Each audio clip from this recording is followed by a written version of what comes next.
안녕하세요. 부동산 성공투자 집대성 진행의 김미정입니다. 오늘 집대성에서는 수도권 내 인구 이동의 패턴과 부동산 가격에 대한 강의 내용 준비했고요. 이어서 지역 분석 시간에는 강남구 역삼동과 논현동, 분당구 서현동, 동대문구 전농동에 대한 소식들 준비했습니다. 집대성 참여 방법 안내해 드릴게요. 방송 보시면서 소개해드리는 지역과 관련해서 궁금하신 부분 있으시거나 강의 내용과 관련해서 추가적으로 더 알고 싶다 하시는 분들은 026007-8336번으로 전화 주시면 전문가의 자세한 상담 받아보실 수 있습니다. 아울러 본방송에서 제공하는 정보는 투자 판단에 대한 조언일 뿐 해당 부동산의 가치와 수익률을 보장하지 않습니다. 여러분의 현명한 부동산 투자를 도와드리는 집대성, 오늘 준비한 순서 본격적으로 시작해 보겠습니다.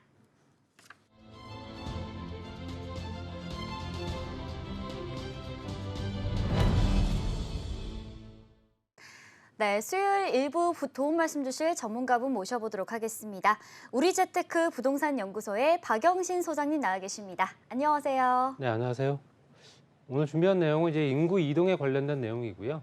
인구가 이동이 되면서 실질적인 전출과 전입이 이루어질 테고, 그러면서 그 지역이 어떻게 부동산 가격이 상승과 하락을 반복을 하느냐, 그 내용들을 또 집중적으로 수도권 지역을 중심으로 해서 좀 말씀드려 보겠습니다. 이런 내용들이 실제적으로 인구가 집중되는 지역이 어디냐가 투자처가 되겠죠. 그렇기 때문에 당연히 그런 부분을 한번 꼼꼼히 한번 따져보시기 바랍니다. 자, 우리가 부동산 투자를 하거나 집을 살 때 어떤 기준으로 많이 정할까요? 아마 많은 분들께서 직장이 가깝거나 교통이 편리한 곳 등을 좀 생각해 보실 것 같습니다. 자, 그런데 인구의 흐름과 좀 이동 추세를 살펴보면요. 조금 더 자세하게 정답을 알 수 있다고 하는데요. 오늘 강의 내용 들어보도록 하겠습니다. 네, 말씀드린 대로 이제 준비한 내용은 수도권, 특히 이제 서울과 경기, 인천 지역을 중심으로 말씀드릴 거고요. 인구 이동의 패턴이 어떻게 되고 그거에 따라서 부동산 가격은 또 어떻게 변화가 생기는가를 좀 말씀드려 보겠습니다. 일단 인구의 흐름을 보게 되면 전입과 전출로 구분이 되겠죠. 어떤 지역이든 간에 내 집을 갔든 아니면 임대를 들어가든 전입 신고는 할 수밖에 없기 때문에 인구가 전입이 된다는 거는 부동산 수요가 그 지역에 증가가 된다는 얘기겠죠. 그러면 그 지역에는 현금이 유입이 됩니다. 월세든 전세든 간에 어쨌든 매매가 됐든 현금 거래가 이루어지기 때문에 그 지역에 현금 유입이 되는 거고, 그 지자체는 그만큼 세금이 또 늘어나는 거고요. 그렇기 때문에 당연히 부동산 가격이 상승할 수 있는 여건들이 된다는 겁니다. 인구 전입이 이루어지는 지역들, 특히 이제 인구가 몰리는 지역들, 인구가 집중되는 지역들은 당연히 가격이 오를 수밖에 없다라는 내용을 이제 포함하고 있는 내용이고요. 반대로 인구가 전출된다, 부동산 공급이 늘어나겠죠. 당연히 물량이 증가가 되는 겁니다. 현재 실제로 공실량도 늘어날 수도 있는 거고요. 그 지역에 마땅한 부동산들을 찾는 사람들이 없다 보니 공실이 많아질 테고 현금이 유출되는 거죠. 반대로 당연히 팔고 나가는 사람들이나 아니면 이사를 나가는 사람들은 보증금이든 이런 걸 빼가지고 나갈 거 아닙니까? 현금이 유출되는 거죠. 그러면서 부동산 가격은 떨어질 수밖에 없는 겁니다. 우리가 지방시장을 보게 되면 인구 전출이 굉장히 많을 수밖에 없죠. 대부분 다 인구 전입은 수도권 지역으로 몰리고 있기 때문에 당연히 그래서 지방시장의 부동산 가격이 떨어질 수밖에 없다는 겁니다. 물론 광역도시라든가 이런 광역시 뺀 나머지들 지방 소도시 같은 경우는 더욱더 심한 거고요. 광역시라고 해서 무조건 인구 전입이 늘어난다라고 보긴 어려운 거기 때문에 수도권 지역을 뺀 나머지 지역들은 대부분 다 인구 전출이 많이 일어나기 때문에 지방 도시가 그만큼 어려워지고 있다. 그래서 지방 도시를 우리 지방 시대를 열자, 지방을 어떻게든 활성화시키자라는 내용이 자꾸 이런 얘기가 나오는 겁니다. 그래서 실제로 전입 사유별로 보게 되면 시, 도 내, 그러니까 실제적으로 그 바운다리 안에서 멀리 가지 않고 경기도에서 경기도로, 서울에서 서울로 이런 식으로 움직이는 인구 구성은 집 때문에 움직이는 인구 구성이 47.2%입니다. 그러니까 내가 집을 사서 다른 지역으로 옮기거나 했을 때 내가 신축 분양이라든가 이런 물량들이 있기 때문에 내가 청약 통장을 이용해서 분양을 받아서 내 집을 마련한다 했을 경우에 서울 사는 사람들이 서울에 집을 마련할 수도 있겠지만 서울은 물량 공급이 워낙 작기 때문에 대부분 다 경기, 인천 지역으로 흩어질 거란 말입니다. 당연히 그렇게 돼 집을 사기 위한 조건들, 특히 이제 물론 이제 여기에 포함된 내용들은 물론 내 집 마련하는 사람도 있겠지만 임대 비율도 그만큼 높을 수 있다는 얘기죠. 그다음에 가족이 어떤 사유든 간에 이유가 생겨서 움직일 수밖에 없는 사유가 21.7%, 이건 2020년도 기준입니다. 그다음에 이제 직업 14.7%인데 내가 현재 실질적으로 여태까지 해왔던 일 말고 다른 일을 한다거나 아니면 그 직장이 다른 데로 옮겨간다거나 이랬을 경우에 당연히 움직일 수밖에 없는 시도 내 이동이 14.7%, 그 다음에 교육이라든가 환경, 기타 이런 내용들이 16.4% 정도 차지한다 보시면 될 것 같아요. 근데 시도간, 그러니까 시도간이라는 얘기는 서울에 살던 사람들이 서울에서 움직이는 게 아니고 서울에 살던 사람들이 경기도로 이전을 한다거나 경기도 살던 사람들이 인천으로 간다거나 이런 식으로 해서 시도간에 이동하는 부분을 봤을 때는 주택으로 움직이는 부분은 21.7% 정도 됩니다. 그렇지만 가족관계, 특히 이제 가족의 어떤 상황이든 간에 가족이 움직일 수밖에 없는 상황이 된다는 부분이 26.3% 정도 차지하는 거고요. 그렇다는 얘기는 시도 내에서 움직일 수 있는 조건의 47.2% 정도 되는 내용들은 대부분 다 내 집 마련보다는 현재 실제로 임대가 옮겨간다라고 보면 될 것 같고, 시도 간의 이동 같은 경우 21.7% 정도 내 집 마련을 한 사람들, 특히 이제 서울 살던 사람들이 현재 경기나 인천 지역에 내 집을 사는 사람들, 이런 사람들이 움직인 비율이 21.7%다. 그러니까 내 집 마련하는 비율은 거의 절반 정도밖에 안 된다는 얘기겠죠. 거기에 가족 간의 움직임, 그 다음에 직업입니다. 직업이 시도 간에 움직이는 부분은 현재 실질적으로 서울의 본사가 현재 또는 지사가 현재 경기도라든가 인천으로 옮겨갈 수 있겠죠. 그럼 당연히 움직여야죠, 당연히. 그리고 당연히 직업에 움직이는 부분이 34.3% 정도, 거의 2배 이상 된다 보시면 될 것 같고요. 뭐 현재 교육 환경 기타는 거의 비슷하다 보시면 될 것 같아요. 여기서 포인트는 말씀드린 대로 인구가 전입되는 지역이 어디고 전출 인구가 많은 지역이 어디고 전입 인구가 많은 지역이 어디냐가 우리가 포인트로 잡는 부동산 투자 포인트입니다. 그렇기 때문에 당연히 인구가 전입이 많이 이루어지는 지역들을 현재 부동산 투자처로 생각해야겠죠. 뭐 당연한 얘기일 테고요. 그러면 수도권 전국 인구 이동자 수와 이동률을 보게 되면 뭐 100만 명 기준으로 잡았는데 2007년도에는 거의 한 1000만 명 가까이 됩니다. 전국적으로 봤을 때.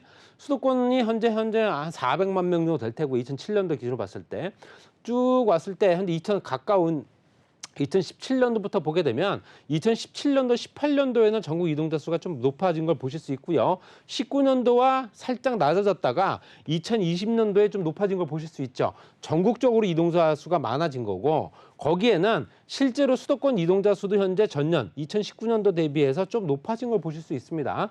이때는 2019년도, 20년도 이때 시장을 한번 떠올려 보십시오. 어땠는가?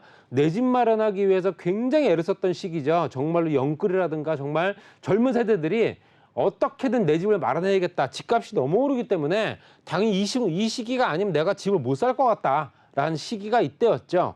그 다음에 이제 21년도부터는 조금 더 이제 하락이 되기 시작하면서 실제적으로 이제 23년도까지 보게 되면 현재 수도권 이동자 수는 굉장히 줄은 걸 보실 수 있다. 그만큼 현재 분위기가 전체적으로 부동산 분위기가 2020년도를 정점으로 해서 21년, 22년, 23년도 봤을 때는 조금 더 하락세, 지금까지도 유지가 되고 있는 겁니다, 그게. 그래서 현재 하락세를 유지하다 보니까 수도권 이동자 수든 전국 이동자 수든 이동률이든 이런 것들이 좀 떨어질 수밖에 없는 상황이다, 이렇게 보여지는 거고요. 거기에 수도권 내 이 평균 거리, 실제적으로 그 지역까지 도달하는데 시간이 얼마나 걸리고 거리가 얼마가 되는가 봤더니 2012년도에는 수도권의 시, 군, 구 간의 평균 이동거리가 11.1km였습니다. 그런데 2022년도에 12.6km로 증가가 됐다. 이거는 신설도로가 많이 만들어지고 지름길이라든가 새로운 간선도로라든가 고속도로가 많이 뚫렸는데도 불구하고 실제적으로 도로망들이 그만큼 확보가 됐는데도 불구하고 거리는 평균 이동거리가, 특히 이제 거리가 늘어났다는 얘기는 지금 현재 도로망들이 그만큼 더욱더 넓게 확장이 됐다는 얘기겠죠. 그러니까 지금 현재는 실제적으로 2012년도까지는 도로망들이 확충이 안 되면서 평균 이동거리가 그만큼밖에 도달을 못했지만 2022년도 시점 10년 정도 텀을 봤을 때는 그만큼 도로망들이 확충이 되면서 이동거, 특히 이제 거리가 늘어났다는 얘기는 거리가 늘어나면서 그만큼 현재 고속화 도로가 또 많이 만들어진 걸 보실 수 있습니다. 수도권 제1, 제2순환 고속도로라든가 간선도로 연결된 도로들이 많아졌지만 그것들이 도달하는 시간은 더 빨라졌죠. 그렇지만 거리는 늘어난 겁니다. 그러니까 도로망들은 확충이 그만큼 많이 된 건데, 그러면 서울 기점으로 해서 시, 군구 간의 이동 비중 증가, 그러니까 실제적으로 인구가 이동하는 비중이 얼마가 되는가 봤더니 송파구에서 하남시로 가는 인구가 실제로 0.98 정도로 굉장히 많이 늘어났습니다. 송파구에서 하남시가 실제적으로 현재 강변 신도시라고 하는 도시들이 형성되면서 대단지 아파트 단지라든가 현재 오피스텔 단지들 이런 것들 많이 만들어졌죠. 그러면서 당연히 현재 전입 인구가 늘어난 거고요. 강서구에서는 서구로, 이건 인천입니다. 인천 서구 지역으로 늘어난 걸 많이 보실 수 있다는 얘기는 전체적으로 강서구 지역에서 실제 인구 이동이 늘어났다. 인천 서구로. 인천 지역에 내 집 마련한 사람들이 그만큼 많았다는 얘기입니다. 그렇게 보시면 될 것 같고요.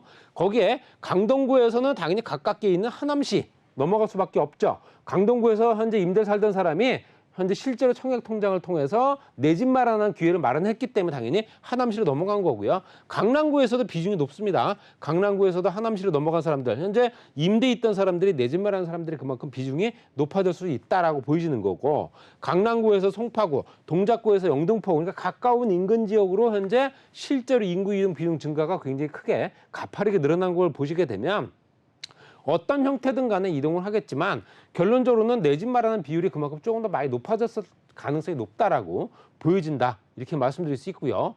그 중에서 20대 인구가 또 얼마만큼 늘어났느냐, 20대 인구가 이동 증가가 어떻게 됐느냐, 지난 30년 동안 봤을 때도 수도권의 20대 순 이동률이 현재 2.0% 정도 내외인데 다른 연령대보다는 높은 건 맞습니다. 현재 실제로 수도권 지역의 20대는 현재 이동률이 굉장히 높습니다. 그렇기 때문에 당연히 이 지역에 잠깐 살다가 뭐 1년, 2년 살다가 다른 지역으로 또 이사 가고 이런 형태가 많은데, 서울은 실제적으로 1990년대 중반 20대가 조금 주춤하다, 오히려 유출됐다. 20대 인구가 오히려 유출됐다는 얘기는 20대 인구가 이제 탈서울을 많이 했다는 얘기입니다.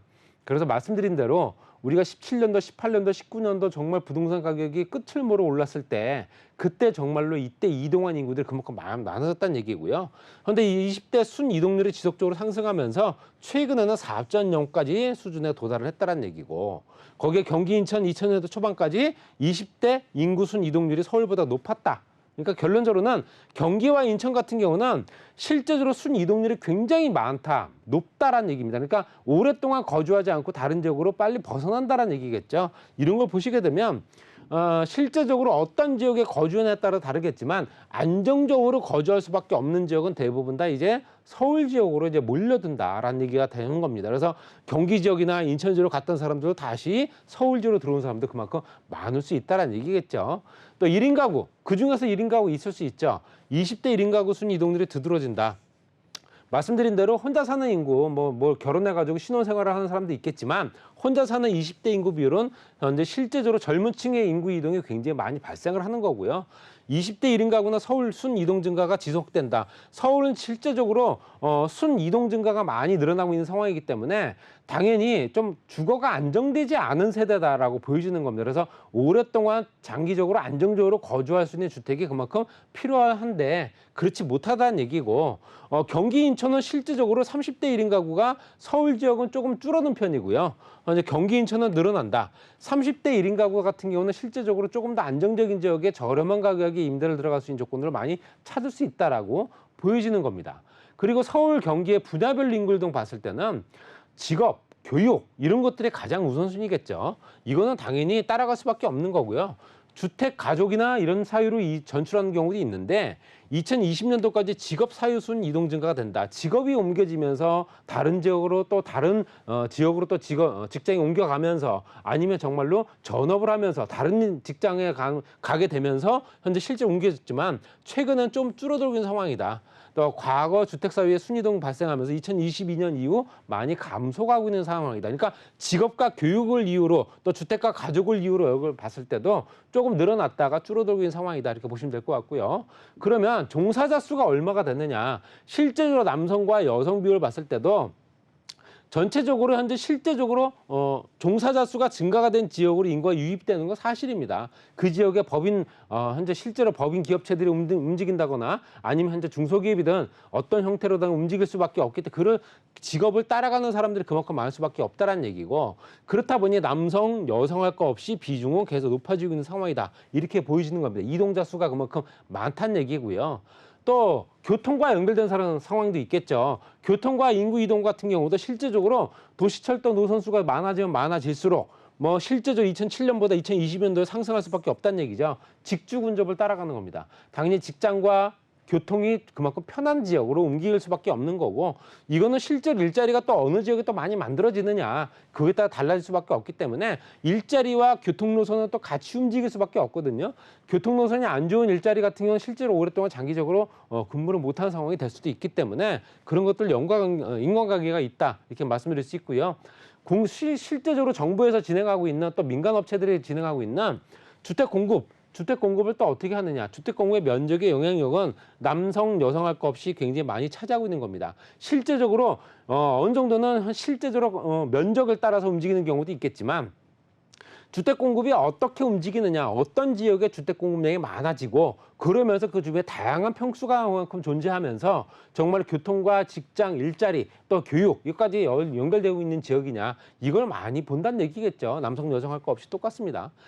실제적으로 그에 따라서 이제 아이를 키우는 입장에서는 당연히 40, 50대 같은 경우는 실제적으로 현재 사설 학원 수가 많은 지역을 또 움직일 수밖에 없는 거죠. 아이를 키우는 입장에서는 학원을 보내야 되기 때문에 그런 지역으로 이동을 할 수밖에 없다. 남성과 여성 비율을 봤을 때도 그만큼 높아지긴 하나, 실제적으로 봤을 때는 현재 교육 환경이 좋은 지역으로 많이 움직일 수 있는 세대, 그 외 세대는 20, 30대 같은 경우는 아이를 키우는 입장이 아니기 때문에 당연히 움직이는 이동량이 어떤 교육과 연결된 지역과는 좀 거리가 있다, 이렇게 말씀드릴 수 있습니다.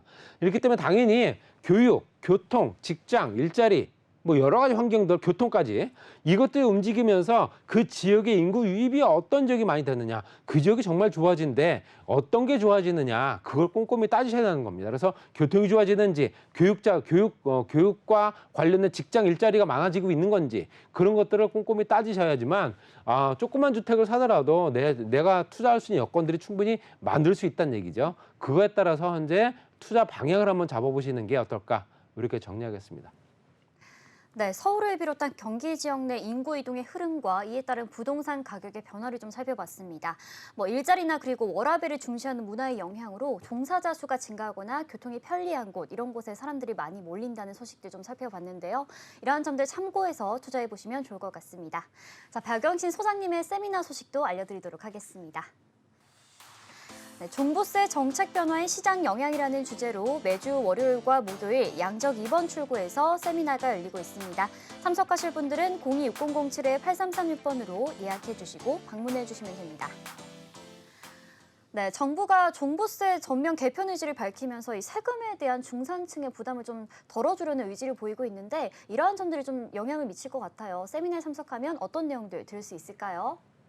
네, 부동산과 관련된 세금들, 취득세부터 양도세까지, 거기에 따라서 또 종부세까지, 또 보유세까지, 정말로 세금이 따라다니는 상품이 아닐 수 없습니다. 그렇기 때문에 이런 것들이 어떻게 개편이 되고 현재 국민들의 편익을 또 보장할 수 있는 여건들이 충분히 만들어지느냐, 너무 과하게 세금을 걷게 되면 실제로 조세 저항이 발생할 수밖에 없는 거고요.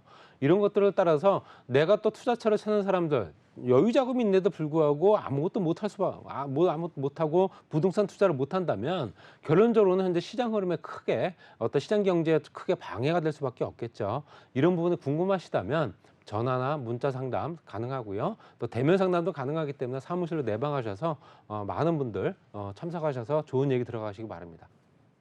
네, 강의 내용과 관련해서 추가적으로 궁금하신 부분 있으시거나 세미나 참석 희망하시는 분들은 026007-8336번으로 전화 주시면 됩니다.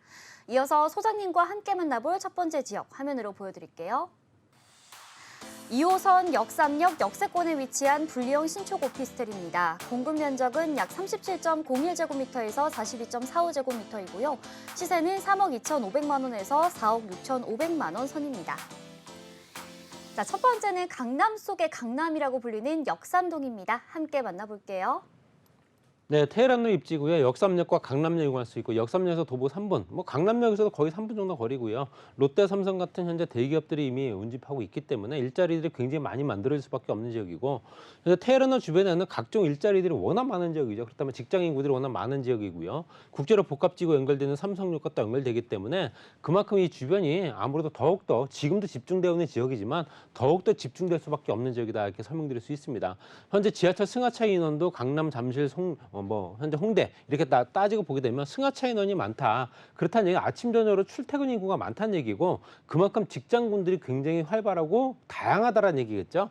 그리고 당연히 테헤란로 시간대별 유동 인구 보더라도 가장 많을 수밖에 없는 지역. 이런 지역들은 부동산 투자처 1번지입니다. 할 만한 물건들이 없을 뿐이지 하려면은 찾을 수 있다. IT 기업과 엔터테인먼트 기업들이 많기 때문에 젊은 2030 직장인들, 특히 여성 직장인들이 오피스텔 굉장히 선호합니다. 이런 것들 따라서 아무래도 투자처가 되지 않을까 말씀드릴 수 있고요.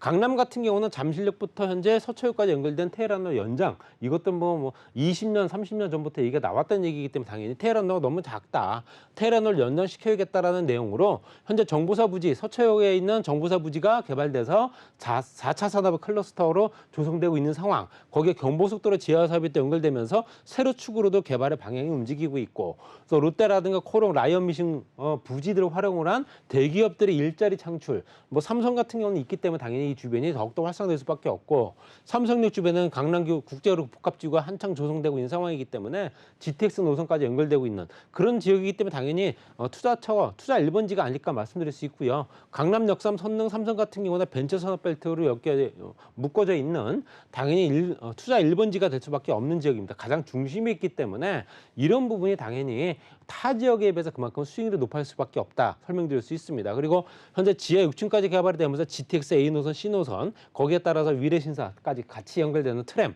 이것들이 같이 연결되면서 현재 통합 환승센터가 같이 만들어지기 때문에 인구 유입이 굉장히 많을 수밖에 없는 거고요. 지상에는 5개 권으로 나눠서 국제로 복합지구 한창 조성 중에 있다 말씀드릴 수 있습니다. 그리고 현대자동차 부지와 롯데치성 부지까지 업무지구 같은 경우는 이 주변의 상업지들이 현재 용적률들이 높아지고 있습니다. 서울시에서 현재 강력하게 밀어붙이는 사업이죠. 당연히 현재 용적률이 높아지게 되면 수익성도 높아지고 그만큼 부동산 가격도 상승한다. 이게 설명드릴 수 있습니다. 테헤란로 직장 밀집 지역의 임차 수익률이 높기 때문에 노후 생활 보장할 수 있고요. 토지 가격이 급등할 수밖에 없는 상업지, 그런 매물이기 때문에 당연히 시세 차익이 발생한다 설명드릴 수 있습니다. 가격은 3억 2,500만 원부터 4억 6,500만 원까지, 2억 8천만 원부터 4억 원까지 전세를 받게 되면 투자 금액은 4,500에서 6,500만 원 정도 들어갈 거고요. 월세는 보증금 약 2천만 원에 약 월세 110에서 140만 원 정도, 대출 가능 금액 2억 2천만 원에서 3억 2천만 원 잡게 되면 8,500에서 1억 2천만 원 정도 소비되는 물건이고요. 역삼동, 특히 이제 테헤란로 인근에 있는 오피스텔이기 때문에 투자가 굉장히 용이하다 이렇게 말씀드릴 수 있습니다. 자, 강남구 역삼동 웨이버스 복지도로 만나보도록 하겠습니다. 자, 지적도 먼저 살펴볼게요. 지금 테헤란로를 중심으로 붉은색 노선을 확인할 수가 있는데요. 바로 상업지구가 형성되어 있는 곳입니다. 높은 고층 오피스 빌딩 즐비하고요. 1, 2인 가구를 위한 오피스텔 공급이 수요 대비 월등히 낮은 편이기 때문에 이러한 점들 참고해 보시면 좋을 것 같고요. 또 이곳은 슬세권으로도 유명하죠. 뭐 업무나 교육, 상업시설이 밀집하고 있어서 주거 인프라가 굉장히 좋은 곳이다라고 참고해 보시면 좋을 것 같습니다. 026007-8336번으로 전화 주시면 전문가의 자세한 상담 받아보실 수 있습니다. 이어서 두 번째로 만나볼 지역 화면으로 보여드릴게요. 네, 9호선 언주역 역세권입니다. 투룸, 쓰리룸 구조의 다세대 주택이고요. 공급 면적은 약 45.91제곱미터에서 93.22제곱미터로 다양합니다. 시세는 3억 2천만 원에서 4억 5천만 원으로 상이합니다. 네, 황금노선이라는 9호선이 지나는 곳이고요. 언주역 사거리 인근에 의료 관광특구라는 호재가 있는 곳입니다. 만나볼게요. 네, 위치를 보시게 되면 9호선 언주역, 그다음에 현재 반포 IC, 현재 강남 신노년역, 아래쪽으로 봤을 때 강남역과 역삼역, 위로는 7호선과 노년역의 학동역 같이 이용할 수 있는 조건이기 때문에 전철역이 둘러싸인 지역이죠. 신축 다세대 주택이고요. 투룸과 쓰리룸 구조입니다. 삼성로 복합개발지구에 연결되어 있는 9호선 라인이기 때문에 그만큼 개발 효과를 보실 수 있는 지역이다 설명드릴 수 있고요. 유통시설과 판매시설, 또 현재 실제로 상권들이 워낙 좋은 지역이다 보다 보니까 백화점부터 면세점, 지하 쇼핑공간까지 같이 이용할 수 있는 현재 외부 유이동 인구가 가장 많을 수밖에 없는 지역이다 설명드릴 수 있습니다. 또 언주역 주변에는 현재 실제적으로 현재 그 주변이 근생이라든가 업무 상업, 주거 복합 이런 것들을 현재 발달시킬 수 있는 용적률이 높아지고 있는 상황이기 때문에 현재 도심 기능 지원 강화 역세권 지구로 지정돼서 용도 변경까지 같이 이루어지는 지역이기 때문에 주거 지역도 그만큼 영향을 많이 받는다 설명드릴 수 있고요.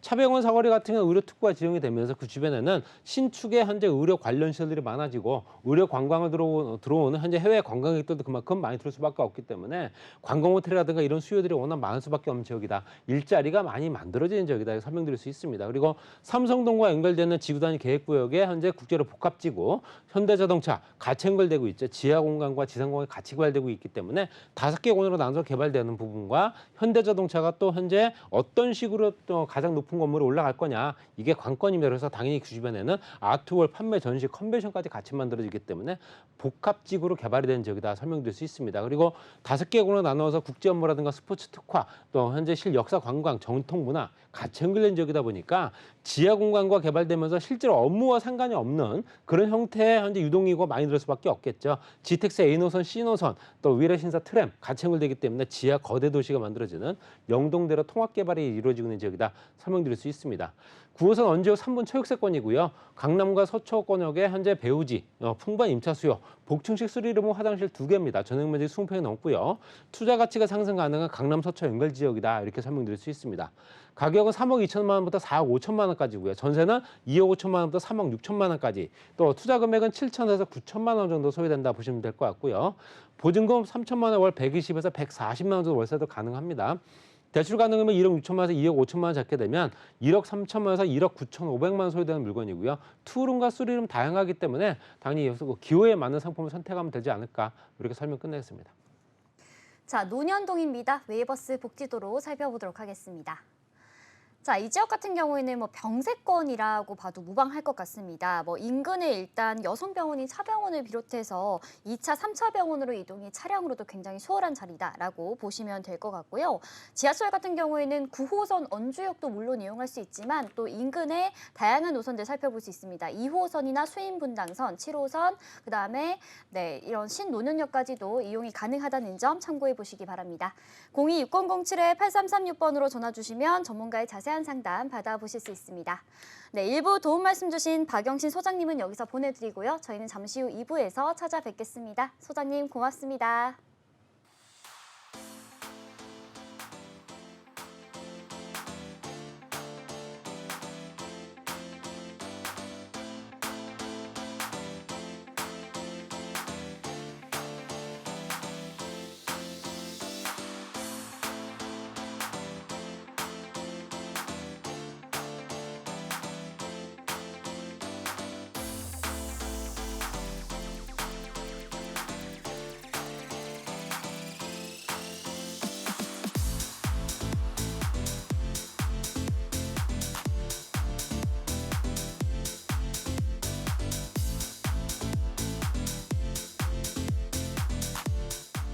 자, 오늘 2부 함께 해주실 전문가분 모셔보도록 하겠습니다. 부자아빠 부동산연구소의 김원준 전무이사님 나와 계십니다. 안녕하세요. 네, 최근에 다양한 연구소에서 부동산 하반기에 관련해서 다양한 전망들 발표를 하고 있습니다. 과연 2024년 하반기에는 부동산 시장이 어떻게 움직일지, 그리고 2025년에는 어떠한 식으로 이제 우상향을 그려 나갈지에 대한 다양한 보고서들 나오고 있는데요. 그런 내용들 한번 살펴보시면 좋을 것 같습니다. 아마 움직이시려고 생각하셨던 분들이라면 이제는 좀 빨리 움직이셔야 될 때가 아닌가라는 생각이 들 정도로 지금 서울뿐만 아니라 지방 중심권역 같은 경우에도 조금씩은 움직임이 눈에 보이고 있는 상황입니다. 5월 달 경제 지표를 살펴본다 하더라도 이제는 움직이셔야 될 때다라고 말씀을 드려도 될 것 같습니다. 제가 항상 좀 조심스럽게 말씀을 드리기는 하는데 시장의 움직임이라는 것 자체는 이미 지표가 나와 있는 거니까 한번 잘 살펴보시고 부동산 투자 또는 내 집 마련 생각하셨던 분들이라면 이제는 좀 움직여 보시라고 말씀을 드리면서 오늘도 다양한 지역 정보 함께 알려드리도록 하겠습니다. 자, 발빠르게 변화하는 부동산 시장 움직임에 발맞춰서 우리도 투자를 좀 해봐야겠죠. 오늘 이사님께서 소개해 주실 지역은 어디인지 세 번째 지역 살펴보도록 하겠습니다. 네, 수인분당선 서현역에 위치한 아파트 단지 내 상가입니다. 전용 면적은 약 9.3제곱미터이고요. 지역의 시세 1억 5천만 원에서 1억 7천만 원 선입니다. 일기 신도시 선도지구 경쟁이 참 치열합니다. 이 선도지구로 지정 시 아파트 값의 상승이 예상되는 만큼 오르기 전에 기회를 잡아야 할 것 같은데요. 자, 가장 먼저 서현동 가보도록 하겠습니다. 네, 분당 관련 신문 기사들 조금 찾아보시길 바라겠습니다. 이미 급매물들 다 소진이 되어 있는 상태고 호가 역시 계속적으로 올라가고 있습니다. 무엇보다 전세 가격이 크게 오름에 따라서 사실상 집값 자체가 조정이 이루어질까? 이제는 그런 생각은 안 하시는 게 좋을 것 같습니다. 자, 과연 얼마만큼 괜찮은 물건을 빠르게 잡느냐가 이제 수익의 이제 어느 정도를 잡는지 그게 문제가 될 것 같고요.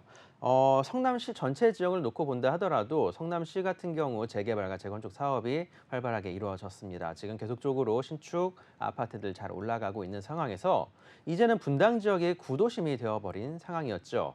자, 하지만 지난번 대선에서 수많은 후보들이 일기 신도시에 대한 재건축 공약을 발표를 했습니다.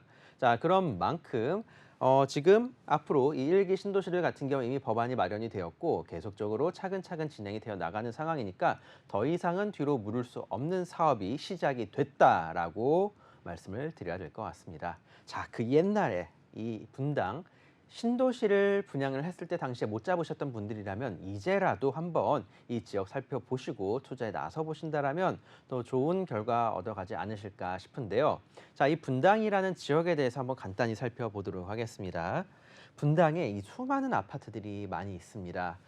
임해, 이제 이 위쪽부터 시작을 했을 경우에 야탑, 임해, 서현, 순회, 정자, 미금, 구미 등 수많은 지역들이 쭉 연결이 되어 있는데 그중에서 한 가운데 있고 시범단지가 형성이 되면서 가장 먼저 지어졌었던 아파트 그리고 도로의 확충 공사가 먼저 이루어졌었던 이 분당 서현동이라는 지역을 저는 개인적으로 추천을 드리고 향후 교통 인프라의 확장이 이루어질 경우에 자, 이 분당 서현로 그리고 성남대로 이 두 개의 도로를 놓고 생각을 해보시라고 저는 말씀을 드리도록 하겠습니다. 자, 이 두 개의 도로가 교차하는 지역이 임해와 서현 지역이 되겠는데 그중에서 서현 같은 경우에는 가장 초기에 지어졌다 보니까 용적률이라든가 그런 부분에 있어서 조금 더 여유 있는 모습들을 보여준다. 결국에는 재건축을 했을 때에 사업성이 좋은 곳이 어디냐를 따졌을 때 분당 서현동 지역을 꼽고 넘어가야 되지 않을까라고 말씀을 드리도록 하겠습니다. 이 서현역 앞쪽으로는 시범단지 형성이 되어 있고요. 제가 오늘 말씀드리는 곳은 이 뒤쪽에 있는 효자촌이라는 지역입니다. 자, 뒤쪽으로 효자촌과 장안타운 형성이 되어 있는데 장안타운 같은 경우엔 그 앞쪽으로 해서 이제 발전소가 위치해 있고 그 중간에 위치해 있는 곳이 바로 효자촌이라는 지역이 되겠습니다.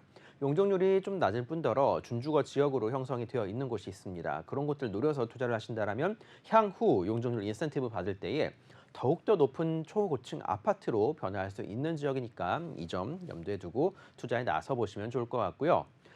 이쪽 인근에 서울공항 있죠. 군공항이 있습니다. 자, 그러다 보니까 고도 제한에 대한 이슈들을 상당히 있다라고 말씀을 드려야 될 것 같습니다.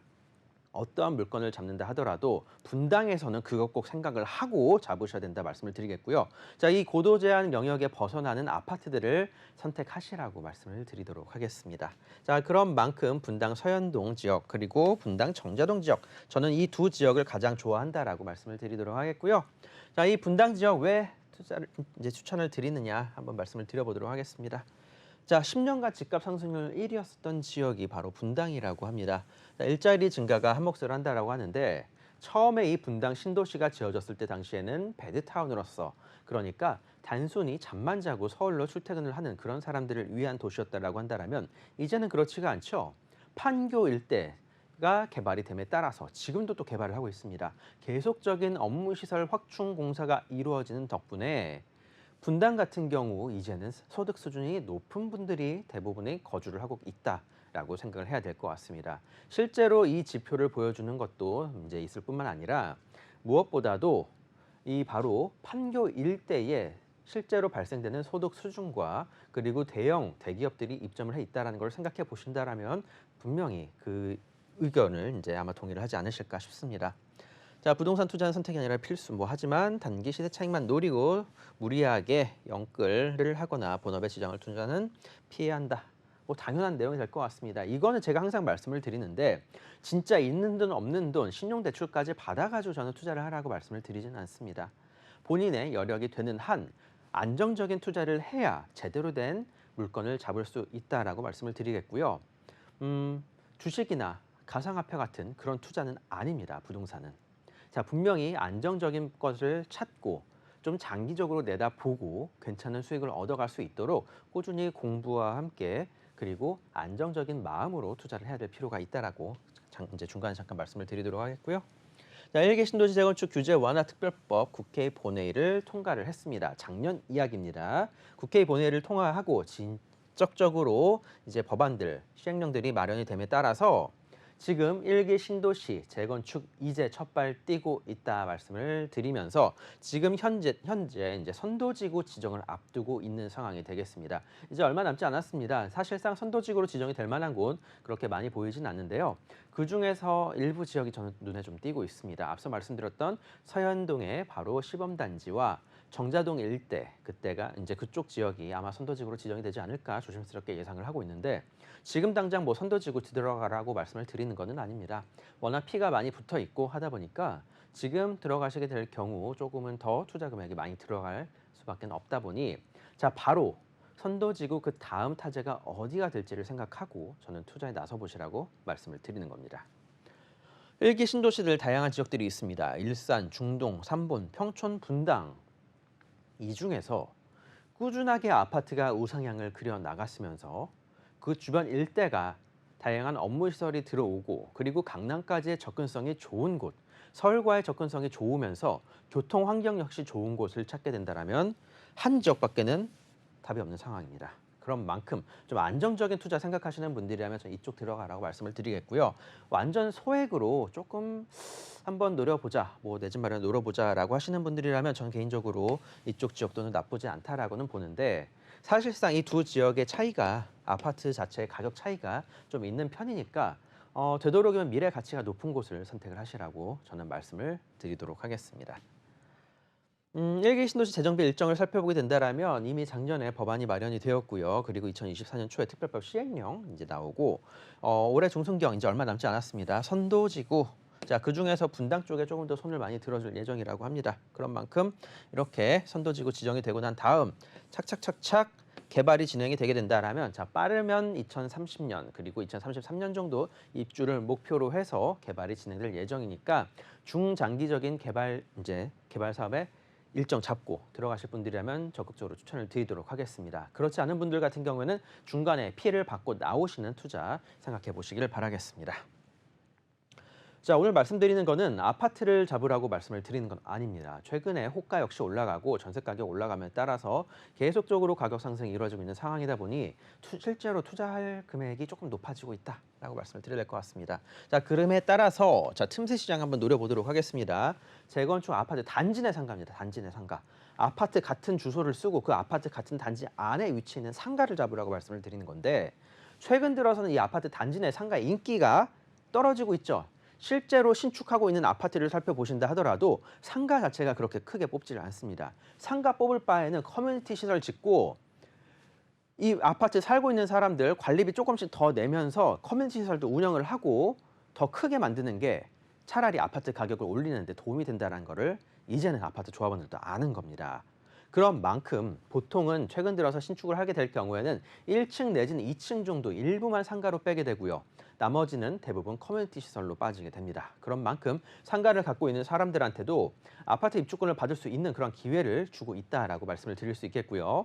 자, 이거와 관련해서는 서울 반포 아니면 개포 또는 송파, 잠실 일대의 다양한 재건축들이 어떻게 이루어지고 상가 조합원들한테는 과연 얼마만큼의 입주권을 줬는지 살펴보시고 투자에 나서보시면 좋을 것 같습니다.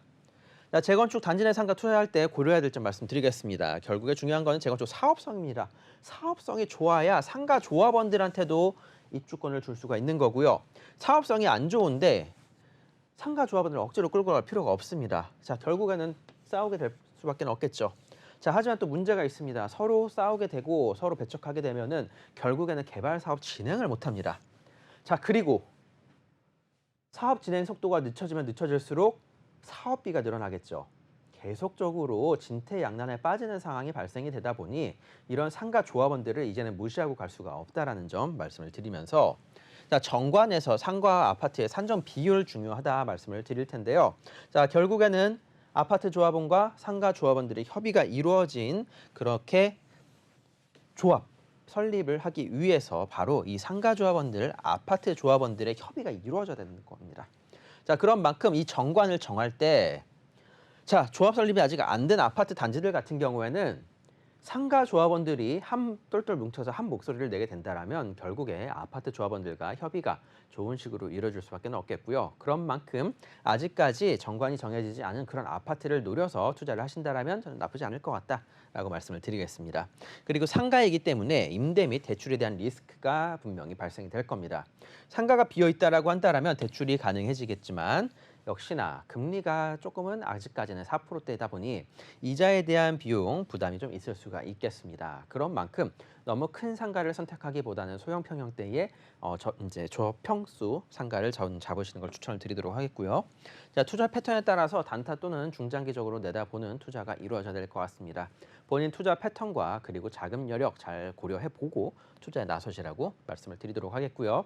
투자 포인트 정리해 보도록 하겠습니다. 일기 신도시 특별법의 혜택을 최대로 받을 수 있는 분당이라는 점. 자, 그리고 분당 중심 지역입니다. 오늘 말씀드린 거 분당 서현동. 자, 풍부한 인프라를 그대로 누릴 수 있다. 그리고 큰 도로가 두 곳이 양쪽으로 지나가고 있기 때문에 향후 교통망의 확충이 이루어질 경우 가장 큰 혜택을 보지 않을까라고 조심스럽게 말씀드리도록 하겠고요. 타 지역제 대비 여유 용적률이 높습니다. 지금 현재의 용적률이 낮다라는 겁니다. 자, 이거는 사업성이 좋다. 자, 이런 것들 잡으시라고 저는 말씀을 드리겠습니다. 자, 그리고 특별법 혜택을 받을 경우 더욱더 높아지는 분당 땅 한 평의 가치. 인센티브를 많이 준다라고 이미 결정이 되었죠. 자, 그만큼 이제 이 분당 땅 한 평의 가치는 인센티브를 받는 것만큼 그 이상의 가격치를 가져갈 수가 있다라는 겁니다. 자, 그런 점 생각해 보시길 바라겠고요.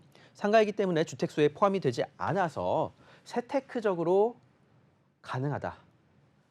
주택수에 포함이 안 됩니다. 자, 우리나라의 부동산 세법 같은 경우에는 거주용 부동산, 그러니까 아파트, 다세대, 다가구 등 거주용 부동산을 중심으로 만들어져 있습니다. 이런 상황에서 상가이기 때문에 세법적으로는 조금 더 혜택을 볼 수 있다는 점 말씀을 드려보도록 하겠고요. 자, 이제 막 시작하는 일기 신도시입니다. 이제 처음 첫 발을 띄는 거니까 자, 앞으로 좀 먹을 게 남아있지 않을까. 이제 시작입니다. 자, 더 이상은 후회하지 마시고 옛날에 분당 이런 지역들 분양 못 받으셨다고 이제는 후회하지 마시고 이제 시작입니다. 이러한 것들을 노려서 투자해 보시라 말씀을 드리겠습니다. 상가입니다. 시세 1억 5천에서 1억 7천 정도 형성이 되어 있고요. 올해 초에 말씀드렸을 때보다는 가격이 조금 올라갔죠. 프리미엄이 계속적으로 올라가고 있는 상황입니다. 자, 현재 임차가 완료가 되어 있는 상태다 보니까 대출 자체는 불가능하다. 그런 만큼 투자 금액은 조금 들어가겠지만 아직까지도 낮은 축에 속하는 겁니다. 자, 그런 만큼 소액으로 향후 우리 자녀들한테 뭔가 집이라도 또는 우리 손주들한테 뭔가를 하나 해주고 싶으셨던 분들이라면 한번 생각해 보실 만한 투자 지역이니까 꼭 한번 살펴보시라고 말씀드리도록 하겠습니다. 네, 성남시 분당구 서현동 단지 내 상가 살펴봤습니다. 웨이버스 복지도로 살펴볼게요.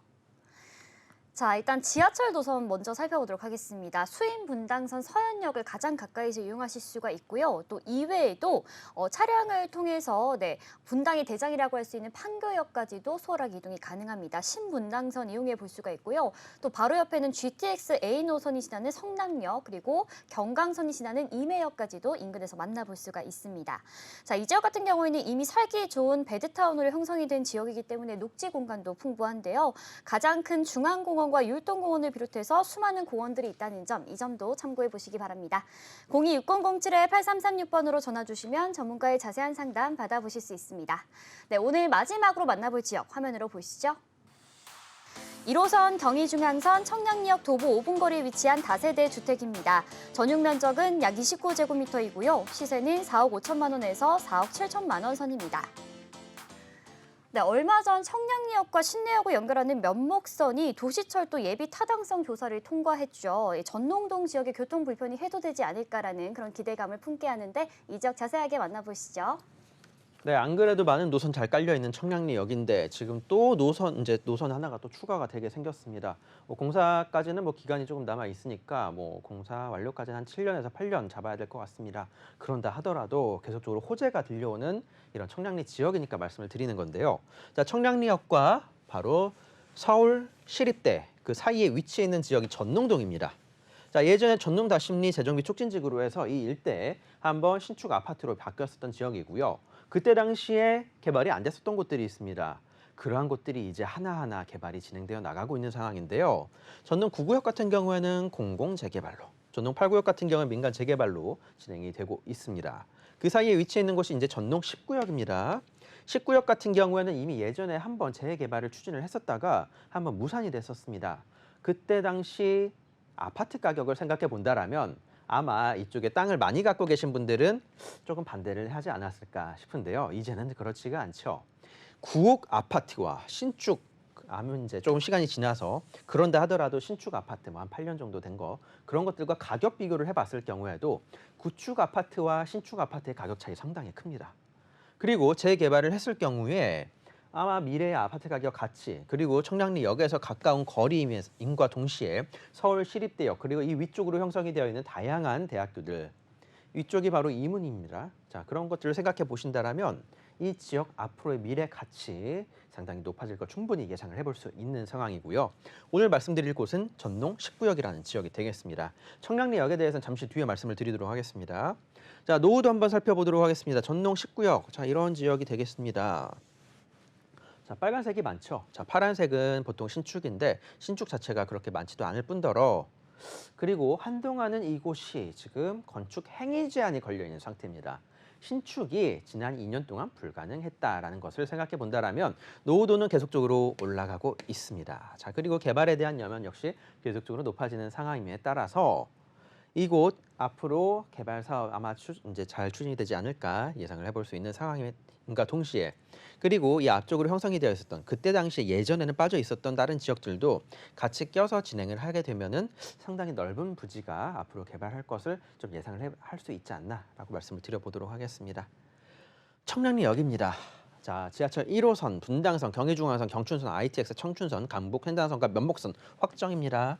자, 그리고 KTX 2개, 그리고 태백선과 영동선, GTX 두 개 노선과 SRT까지 수많은 노선들이 이곳을 지나가게 되는 겁니다.